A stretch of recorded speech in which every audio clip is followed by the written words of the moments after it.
শুরু হয়েছে বোয়াই চণ্ডীর পুজো। বোয়াই চণ্ডী আসলে বসন্ত চণ্ডী।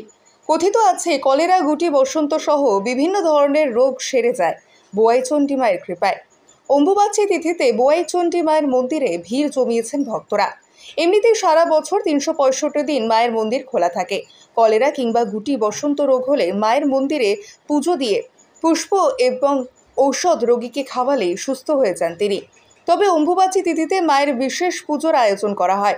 এই 3-4 দিন ধরে দূর দূরান্ত থেকে বহু ভক্তবৃন্দ এসে হাজির হয় বোয়াই চণ্ডী মায়ের মন্দিরে। মানসিক থাকলে মায়ের পুকুরে স্নান করে তা পূরণ করেন ভক্তরা। কথিত আছে আজ থেকে 500 বছর আগে এই বোয়াই চণ্ডী মা পার্শ্ববর্তী গ্রামকুলে গ্রামের রায়কা দিঘির এক কোণে থাকতেন। কিন্তু সেখানে অনাদরে অবহেলায় থাকার কারণে বোয়াই গ্রামের এক ব্যক্তি বুদ্ধ মন্ত্র খাকে তিনি স্বপ্নাদেশ দেন যে তিনি এই গ্রামে প্রতিষ্ঠিত হতে চান। সেই স্বপ্নাদেশ পাওয়ার পর বোয়াই চণ্ডী মাকে এই গ্রামে এনে প্রতিষ্ঠা করা হয়। ইতিমধ্যেই গ্রামের নাম ছিল বোয়াই, কিন্তু মায়ের প্রতিষ্ঠার পর গ্রামের নাম হয় বোয়াই চণ্ডী।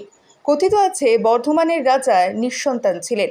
সেই সময় মা চণ্ডী তাকে স্বপ্নাদেশ দেন তার ঘরে সন্তান আসবে। সত্যি মহারাজের ঘর আলো করে জন্ম নেয় এক সন্তান। এরপর বর্ধমানের মহারাজা নিজের মানসিক পূরণ করতে বোয়াই চণ্ডী দেবীর মন্দিরে নির্মাণ করে দিয়েছিলেন। এমন অনেক মায়ের লীলা কাহিনীর ঘটনা লোকমুখে শোনা যায়। কলেরা কিংবা বসন্ত মহামারীর আকার ধারণ করলে মা বোয়াই চণ্ডী রক্ষা করেন বলে বিশ্বাস করেন এলাকাবাসী। তাই তো প্রচণ্ড রোদ গরমকে উপেক্ষা করেও এবছরও বহু ভক্তের সমাগম ঘটেছে বোয়াই চণ্ডী মন্দিরে। বোয়াই চণ্ডী পুজো উপলক্ষে মেলাও বসে মন্দির প্রাঙ্গণে। প্রচুর দর্শনার্থীদের আগমনের কারণে বিক্রিবাট্টাও ভালো হয়। আষাঢ় মাসের 7, 8, 9 এবং 10 তারিখ এই 4 দিন ধরে চলে মেলা। আর এই মেলাকে কেন্দ্র করে মেতে ওঠেন বোয়াই চণ্ডী সহ আশেপাশের গ্রামগুলির মানুষজন। মেলা কমিটি ও পুরোহিতরা আমাদের মাধ্যমে দাবি তোলেন মন্দিরকে ঘিরে একটি পর্যটন কেন্দ্র গড়ে তোলার জন্য। আমাদের চিফ ডিউটর কৃষ্ণ সাহা, পূর্ব বর্ধমান জেলা পরিষদের অধ্যক্ষ অপার্থিব ইসলাম এর সঙ্গে যোগাযোগ করলে তিনি জানান আগামী দিনে ওই মন্দির চত্বর ঢেলে সাজানো হবে এবং যাতে করে মহিলাদের জন্য কমিউনিটি হলের ব্যবস্থা করে দেওয়া হয় খুব তাড়াতাড়ি।